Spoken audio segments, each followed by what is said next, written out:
जय हिंद, जय भारत, जय छत्तीसगढ़। स्वागत है आप सभी का एजुकेशन हब में। आज हम लोग पढ़ने वाले हैं विदेशी यात्री और उनके द्वारा लिखी गई किताब और उनके यात्रा वृत्तांतों के बारे में।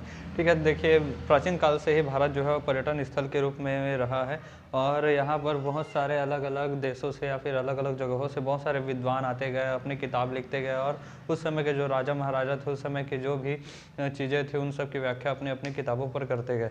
तो सबसे पहले हम लोग देखेंगे कि विदेशी यात्रियों को देख लेते हैं और उनके द्वारा लिखी गई किताबों को देख लेते हैं। सबसे पहले देखते हैं हेरोडोटस। हेरोडोटस जब भारत आए तो उन्होंने अपने एक किताब लिखी जिसका नाम था हिस्टोरिका। इन सब चीज़ों को आप लोगों को याद करना पड़ेगा, 2-4 बार आप लोग देख लेंगे इसे बोल बोल कर। जैसे कि हेरोडोटस ने हिस्टोरिका लिखा है। मेगास्थनीज जो है वो भारत आया और उन्होंने इंडिया से इंडिका नामक पुस्तक इन्होंने लिखा था। एक व्यक्ति जो थे उन्होंने बहुत ही अच्छी किताब लिखी थी, पर्पस ऑफ द इरेथियन सी उसका नाम था, लेकिन उस व्यक्ति का नाम अज्ञात है। मतलब उसका नाम जो है उन्होंने जब अपनी पुस्तक लिखी तो उन्होंने उस पुस्तक पे अपना नाम अंकित नहीं किया था, इसलिए पर्पस ऑफ द इरेथियन सी इसका लेखक का नाम अज्ञात है। ठीक है, और एक व्यक्ति आए टॉलमी, उन्होंने लिखा है जियोग्राफिका। जियोग्राफी वाला नहीं, जियोग्राफिका है, ये बुक है। ठीक है, और अगले आए प्लिनी। प्लिनी नाम के जो व्यक्ति थे उन्होंने नेचुरल हिस्टोरिका लिखा, जो कि भारत के बारे में, भारतीय विरासत जो उस समय तक थे उनके बारे में काफ़ी हद तक इसमें चर्चाएं की गई थी। अल बुरूनी जो आए थे, अल बुरूनी काफ़ी फेमस है क्योंकि इन्होंने तहकीक हिंद या फिर किताबुल हिंद जो कहा जाता है उसके लेखक है ये। अरब वर्ल्ड के व्यक्ति थे ये। मार्को पोलो जो कि चीन का यात्री नाम से इन्होंने किताब लिखी। ठीक है, फाहयान फो क्यूकी जो कि चंद्रगुप्त द्वितीय विक्रमादित्य के दरबार में आए थे, उनके समय के ये व्यक्ति थे और इन्होंने फो क्यूकी, इनकी किताब का नाम था फाहयान का। वेनसांग काफ़ी महत्वपूर्ण है, इनको याद रखेंगे आप सब। वेनसांग जो है उन्होंने शी यू की नामक किताब लिखी थी। ये जो है हर्षवर्धन के टाइम पर आए थे, ये नालंदा विश्वविद्यालय में पढ़े थे। ठीक है, तारानाथ नाम के व्यक्ति आए हैं, उन्होंने कांग्यूर या फिर तांग्यूर नाम से किताब इन्होंने लिखी थी। ठीक है, ये जो है 4-5 बार आप लोग इसे पढ़ेंगे तब जाकर आप लोग को ये याद हो जाएगा। ठीक है, इसके लिए अलग से बहुत ज़्यादा मेहनत करने की आवश्यकता नहीं, 2-4 बार बस देखेंगे फिर आपको याद हो जाएगा। ठीक है, जैसे टॉलमी की जियोग्राफी का है, मेगास्थनीज की इंडिका है, हेरोडोटस का। ठीक है, ये सबको याद कर लेंगे आप लोग। अब देखते हैं कि इनको थोड़ा सा डिटेल से देख लेते हैं। फाहयान नाम का जो व्यक्ति था, ये एक चाइनीज व्यक्ति था। 399 ईस्वी में यह आया था, मतलब ईसा मसीह जी के जन्म के 399 वर्ष बाद। ठीक है, ये व्यक्ति थे, ये आए थे भारत में। फाहयान नाम के व्यक्ति भारत में आए थे जो कि चीन से थे। इन्होंने अपनी एक किताब लिखी जिसका नाम था फो क्यूकी। ठीक है, इनकी किताब का नाम था फो क्यूकी।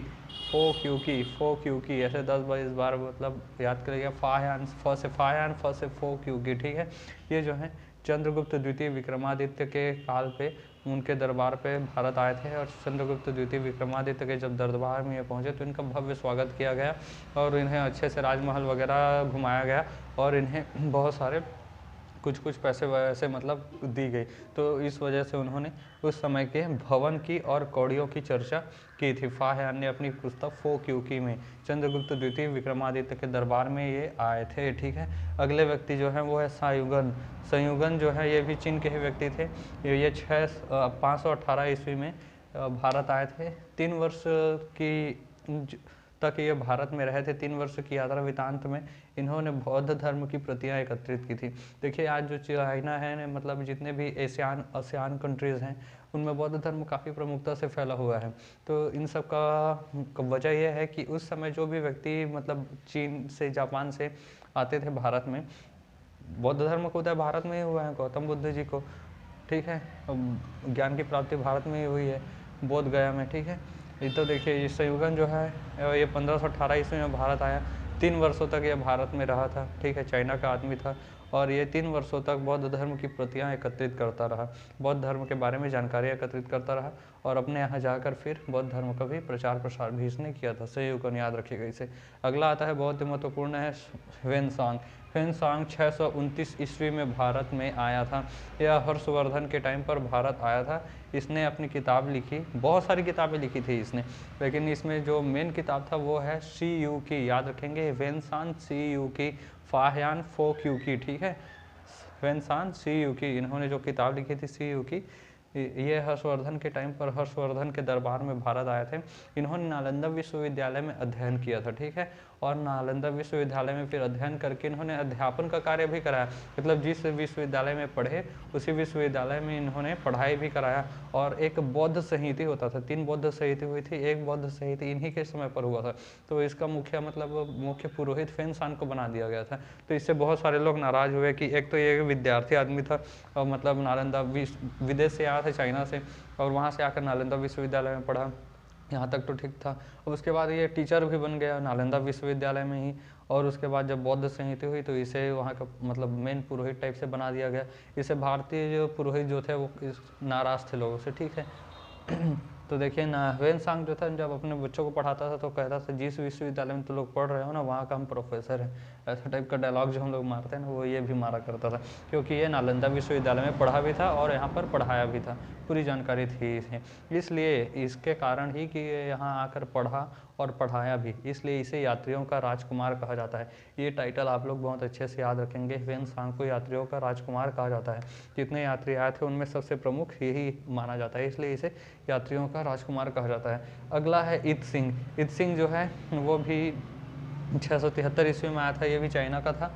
इसने बौद्ध धर्म की जो पवित्र ग्रंथ है, प्रमुख पुस्तक है, उसे त्रिपिटक के नाम से जाना जाता है। बौद्ध धर्म का जो प्रमुख किताब है उसे त्रिपिटक के नाम से जाना जाता है। इसके बाद आगे जब हम लोग वैदिक काल में प्रवेश करेंगे तो उसमें हम लोग बौद्ध धर्म के बारे में अच्छे से पढ़ेंगे, उसमें हम लोग जानेंगे ये सब चीज़ों की त्रिपिटक क्या है।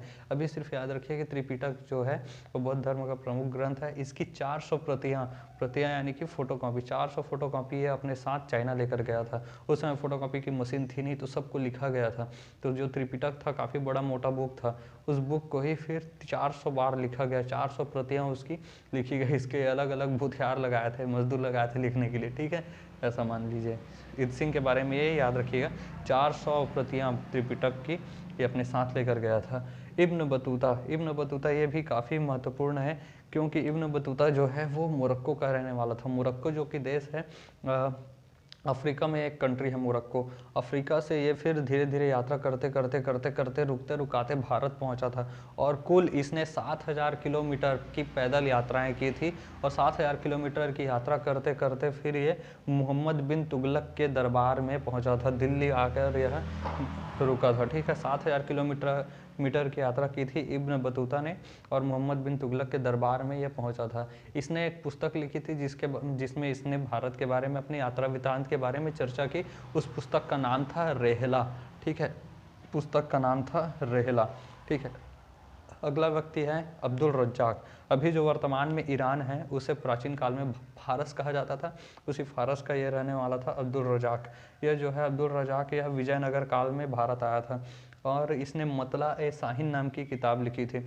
विजयनगर काल में भारत आया था अब्दुल रज्जाक, मतला ए शाहीन नामक इसने पुस्तक लिखी थी।